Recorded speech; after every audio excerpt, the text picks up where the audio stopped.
Expressway legal ba na adventure bike ang hinahanap mo at ang kagandahan po nito ay pwede po ito sa on-in off-road condition o di ba all-in-one? Ito po pala ang Honda NX 500. Silipin natin ngayong araw.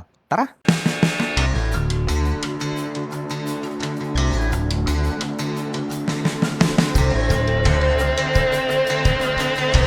Ang astig din po pala ng tindigan nito pong Honda NX 500. Isa po itong adventure touring bike. Ang pogi rin ng kanyang style.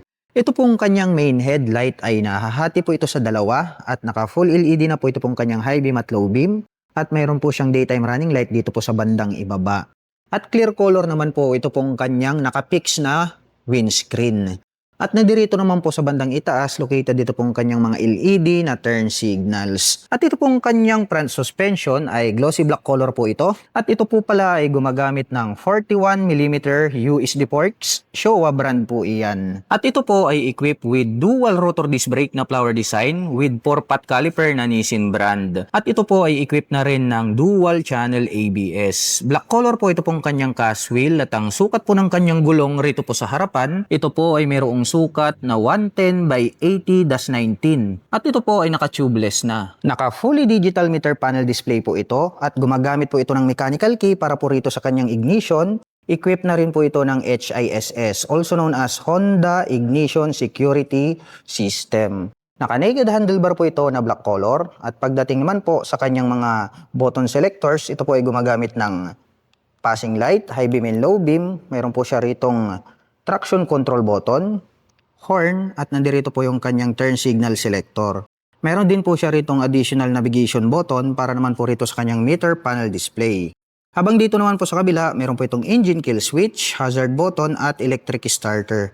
Itim po ang kulay nito pong kanyang mga handle grip, habang chrome color naman po ito pong kanyang clutch lever.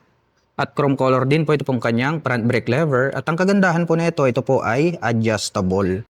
At ito pong kanyang fuel tank, napakalaki po nito. At parang pearl white naman po yung pagkaka-finish. Very attractive po siya. At ito po pala ay mayroong fuel tank capacity na 17.7 liters. At meron naman po itong fuel consumption na 29.9 km per liter. Dito po pala sa gilid, nagkaroon po siya rito ng extension cover. At may nakalagay naman po rito na decal na NX, yung kanyang model name. Nagkaroon siya ng butas rito. At nagkaroon pa po siya ng additional rito na parang triangle shape. At may nakalagay naman po rito na Honda decal. At mayroon pa po siyang additional red decal rito po sa bandang ibaba. At ito pong kanyang upuan, malapad din po ito at pa-curve po siya. So ibig sabihin ay medyo mas mababa or maaabot ng ating mga rider na hindi naman ganun katangkaran. Dahil nga naka-curve po yung kanyang shape, dito pong kanyang upuan. Black color naman po ito pong kanyang seat cover. Itim din po ito pong kanyang die-cast na grab bar. Matibay po siya dahil makapal. Sasakyan naman po natin ngayon ang Honda NX 500 para maipakita ko po sa inyo kung gaano nga ba ito kataas. Ito na lang po yung inyong gawing seat height reference. Ang height ko po ay 5'6", makikita nyo naman tiptoe tayo. Kunting-kunti lang naman at kung akin naman pong tatansyahin ay komportable pa rin po ito para po sa mga 5'5" in above. At ito po palang ating Honda NX 500 ay meron po itong seat height na 834mm at meron naman po itong ground clearance na 181mm. At ito po palang ating Honda NX 500, ang presyo po nito ay 409,000 pesos. At para po sa mga nakapanood ng video na ito at gusto pong mag-avail nito pong ating Honda NX 500 ay maaari nyo po akong i-message or i-PM. At kung naghahanap naman po kayo ng mga accessories gaya po ng crash guard, rear carrier, top box, side panners, motorcycle cover, di kaya helmet, ay ilalagay ko na lang po yung link dyan po sa description box sa ibaba para hindi na po kayo mahirapang maghanap. At ito naman pong kanyang side profile, nagkaroon po siya ng butas rito na pahaba, black color din po ito. At makikita naman po natin dito, ito pong kanyang body frame. Ito pong kanyang engine cover, black color po ito at may naka-intact naman po rito na Honda. At ito po pala ay mayroong 6-speed manual transmission with slipper clutch na rin po ito. At tubular naman po na metal, ito pong kanyang side stand at wala po itong center stand. Ito pong ating pillion step para sa ating rider at back rider. Alloy po ito, habang dito naman po sa ating back rider ay metal po ito. At nagkaroon naman po ito ng mga rubber cover on top na anti-slip. Gray color naman po na diecast, ito pong kanyang mga braces. At ito pong kanyang rear suspension ay naka monoshock absorber po ito with 5-stage preload adjuster. Meron po pala siyang susian dito po sa baba ng kanyang upuan at may nakalagay naman po rito na decal na 500 tas nagkaroon ng red color dito sa dulo. At ito pong kanyang swing arm ay square type po ito na metal. Mayroon po itong black color na chain protector. Silipin naman po natin ito pong kanyang tail light. Diamond shape po na LED. Ito pong kanyang brake light. Habang nakapop up naman po ito pong kanyang mga LED na turn signals. Meron po itong light reflector at meron din po itong plate light.